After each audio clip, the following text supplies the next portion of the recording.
Hello, welcome to class 6, and today we are going to study another thing, that is getting to know plants. Dear students, this is our 7th chapter and इससे पहले हमने type of plants के बारे में बात की थी, जहाँ मैंने आपको flowering plants, non flowering plants, herbs, shrubs, trees, creepers, climbers के रिगार्डिंग बताया था। आज हम बात करेंगे कि एक टिपिकल प्लांट जो होता है, यानी एक जनरली कोई भी प्लांट हो तो उसके क्या क्या स्ट्रक्चर है, कैसे वो बनता है, उसका पार्ट क्या क्या हो सकता है। आपने स्कूल आते जाते, घर से बाहर निकलते हुए, घर में बागीचे में पौधे, गमले में लगे हुए पौधे, इस तरह से पेड़ों को देखा होगा। खेतों में गए होंगे तो वहाँ पर भी आपने पेड़ पौधों को देखा होगा।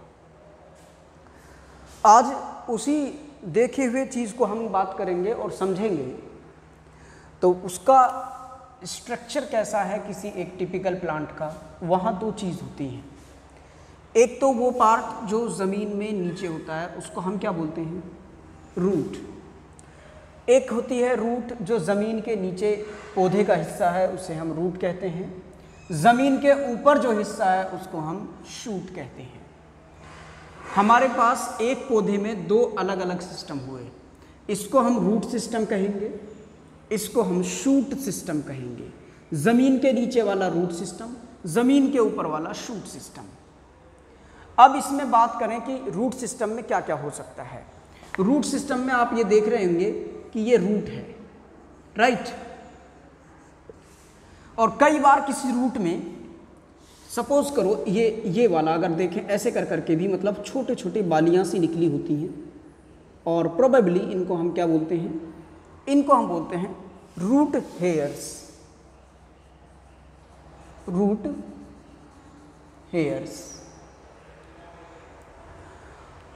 अब शूट में अगर हम बात करें तो क्या क्या हो सकता है। सबसे पहले यहाँ इसमें आप देख रहे होंगे ये स्टेम कहलाता है, STEM, स्टेम। स्टेम का मतलब तना होता है हिंदी में, रूट को आप जड़ कहते हैं।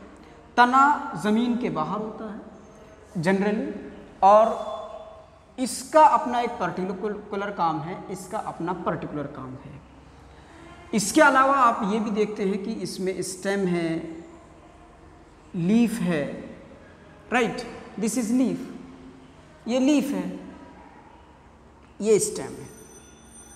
आप इसको भी देख रहे होंगे कि जनरली पौधों में ये भी दिखाई देता है, और इसका नाम है फ्लावर। फ्लावर। आपने जब फ्लावर लग जाता है उसके बाद देखा होगा कि एक फल बनता है, FRUIT, फ्रूट। फ्रूट के अंदर आपने देखा होगा कि सीड होता है, राइट। तो ये जो मैंने नाम लिखे हैं, जैसे मैंने लिखा रूट एंड रूट हेयर्स, असल में ये दोनों किस सिस्टम का पार्ट है, रूट सिस्टम का पार्ट है।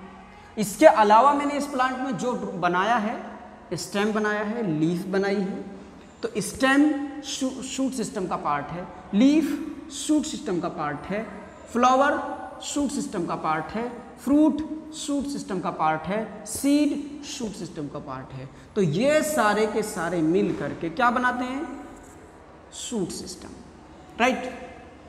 आपको ये फिगर ड्रॉ करना है।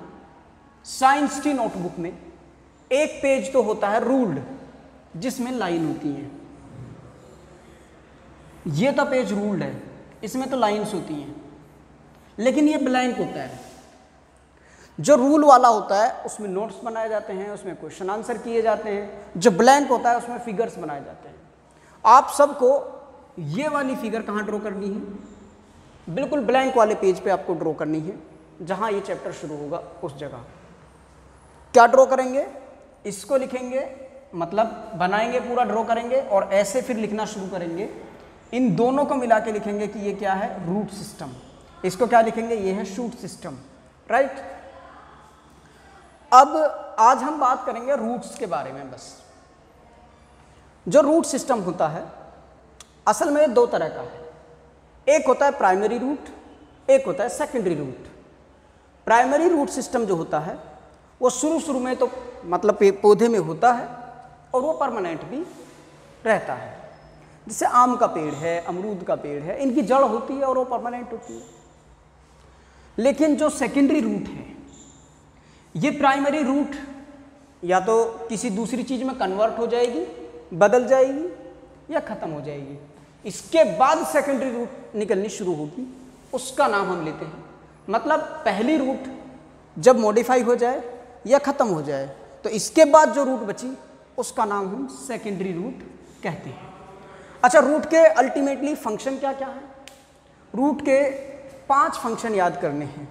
सबसे पहला काम है, जड़ पौधे को ज़मीन में पकड़ के रखती है, यानी रूट एंकरिंग करता है।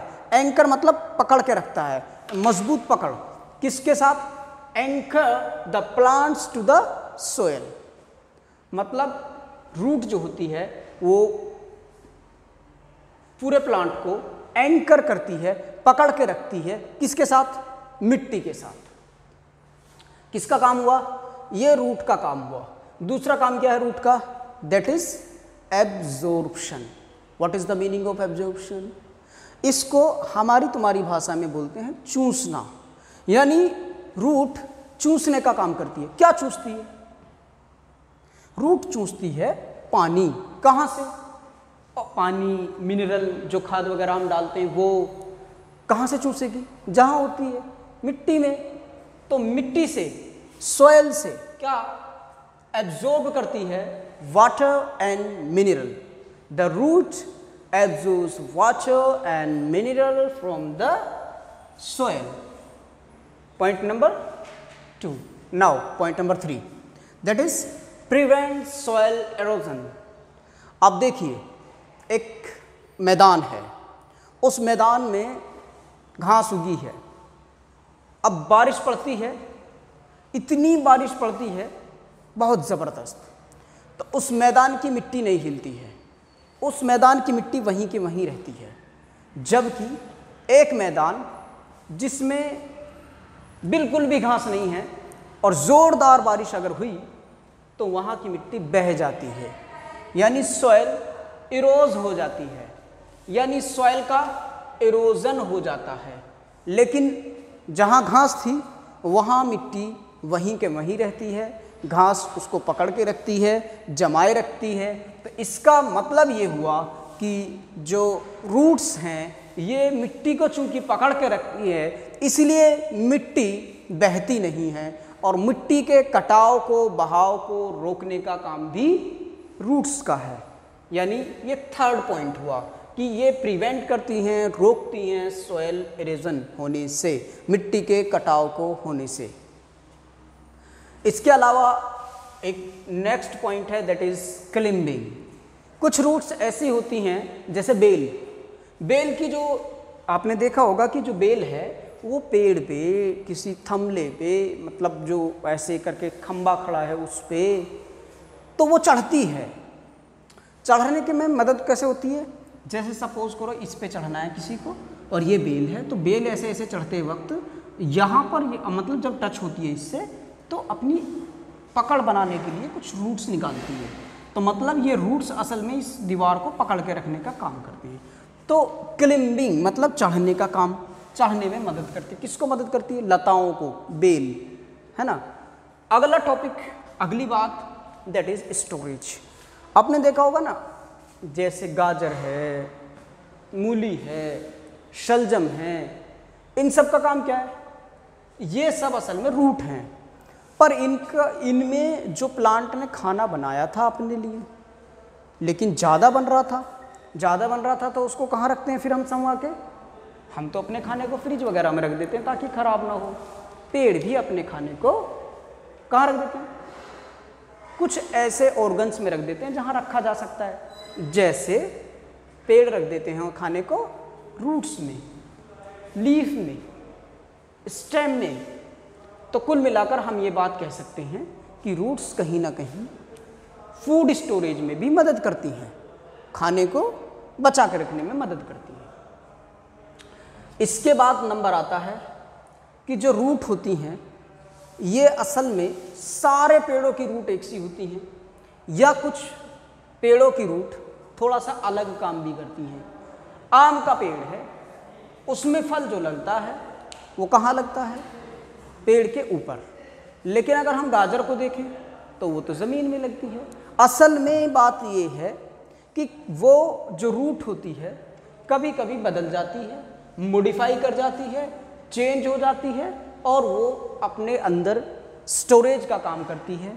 सबसे बेस्ट एग्जाम्पल है रेडिश, मूली। हर चीज़ की जड़ आप नहीं खाते हैं, लेकिन मूली की आप जड़ खाते हैं। शलजम, इसकी भी आप क्या खाते हैं? जड़ खाते हैं। कैरेट, गाजर, ये कोई फल नहीं है कि पेड़ पे ऊपर लटकेगा, ये क्या है? ये जड़ है। तो आप इसमें कैसे, ये जड़ कैसे फूल जाती है? पत्ती ने खाना बनाया, खाना बनाने के बाद स्टोर करने के पास उसका जगह नहीं थी तो उसने कहाँ भेज दिया? जड़ में भेजा, और जड़ ने इसको स्टोर किया और वो जो कैरेट वाली जड़ थी वो मॉडिफाई हो गई, इस मामले में मॉडिफाई हो गई कि उसने स्टोरेज कर लिया। नेक्स्ट पॉइंट बनता है इसमें मॉडिफिकेशन का, दैट इज सपोर्ट। सारी जड़ पेड़ को पकड़ के तो रखती हैं, लेकिन कुछ पेड़ जैसे कि बनियन ट्री ऐसे हैं कि ये बाहर से फिर से एक जड़ को तने से निकाल के लटका देती हैं। और बनियन ट्री बहुत बड़ा होता है और जब इतना बड़ा पेड़ होगा तो उसको बहुत ज़्यादा अमाउंट में मिनरल्स चाहिए। जब मिनरल्स चाहिएंगे तो उसको वो जड़ जो उसकी ऑलरेडी है, प्राइमरी जड़, प्राइमरी रूट, उतना मतलब फंक्शन उसके लिए नहीं कर पाती। फिर क्या होता है? फिर ये होता है कि उसको एक्स्ट्रा मटेरियल देने के लिए बनियन ट्री अपने प्रॉप रूट्स निकालता है। और ये प्रॉप रूट्स क्या हैं? ये प्रॉप रूट्स वो हैं जिनकी वजह से, मतलब बरगद में वो लता सी जो लटकी होती है ना, बेल सी, वो हैं प्रॉप रूट्स। नेक्स्ट है दैट इज क्लिम्बिंग। वो तो हमने यहाँ भी बताया था कि कुछ बेल ऐसी हैं जो चढ़ने का काम करते हैं। वैसे तो इनका एक ही काम है कि यहाँ से, मतलब ये क्या करेंगे, यहाँ से पानी और खाद को चूसेंगे और ऊपर पहुँचाएंगे। लेकिन इनके अलावा भी इनके काम निकल के आगे, जैसे स्टोरेज, सपोर्ट, क्लिम्बिंग, राइट। अब आज के लिए बस इतना ही। आप लोगों को करना ये है कि ये सारा नोट्स आपको अपनी बुक में लिखना है, नोटबुक में लिखना है। ये आपको मैंने बताया खाली वाले पेज पे ये फिगर बनानी है, राइट। कल हम बात करेंगे शूट सिस्टम की। जो ये शूट सिस्टम लिखा गया है इसकी बात हम कल करेंगे, और आप लोग जब तक के लिए मेहनत से पढ़ेंगे। आज के लिए इतना ही। Thanks a lot, have a nice day.